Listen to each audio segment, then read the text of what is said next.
Politics নকৰিবা বন্ধু, politics নকৰিবা বন্ধু।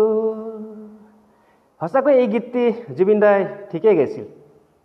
কাৰণ বৰ্তমান আমাৰ অসমৰ যিটো পৰিস্থিতি হৈ আছে, 6টা জনগোষ্ঠীক লৈ যিটো ৰাজনীতিকৰণ, আমাৰ অসমৰ মাননীয় মুখ্যমন্ত্ৰী ডক্টৰ হিমন্ত বিশ্ব শৰ্মা ডাঙৰীয়াই যিটো ৰাজনীতি কৰি আছে, জনজাতি আৰু অজনজাতি দুটা পক্ষৰ মাজত সংঘাত সৃষ্টি কৰাৰ যিটো ৰাজনীতিকৰণ কৰি আছে, মই ছাৰক ক'ব খোজোঁ, ছাৰ আপুনি এই ৰাজনীতিকৰণ বন্ধ কৰক, জাতি জনগোষ্ঠীক লৈ আপুনি ৰাজনীতি নকৰিব, আৰু আপুনি এই 6টা জনগোষ্ঠীক OBCতে ৰাখক, সুবিধা প্ৰদান কৰক, লাগিলে STতকৈ বেছি সুবিধা দিয়ক, কিন্তু ST বুলি নহয়।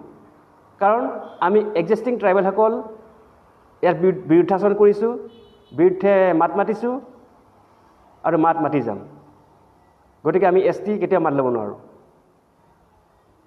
আৰু এটা কথা ছাৰ, আপুনি অসমৰ ৰাজনীতিক কোন দিশে নিব খুজিছে মানে সেইটো ধৰিব পৰা নাই ছাৰ। সেইকাৰণে এটা ভাল এটা ডিচিজন লওক, সেয়া মই আপোনাক ক'ব খুজিছোঁ। আৰু মোৰ ফেচবুক পেজত কিছু লোকে মোক মানে কমেণ্টছ কৰিছে, ভাল বেয়া কমেণ্টছ কৰিছে মই এই জাতি জনগোষ্ঠীৰ বিৰুদ্ধে পষ্টবোৰ দিয়াৰ কাৰণে।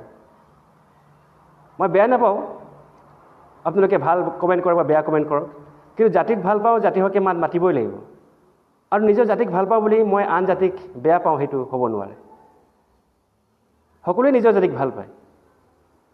আপোনালোকে নিজৰ অধিকাৰ কাৰণে মাত মাতিছে, গতিকে আমিও মাত মাতিব লাগিব। আমাৰ জাতি সুৰক্ষাটো আমি বিচাৰোঁ। ধন্যবাদ।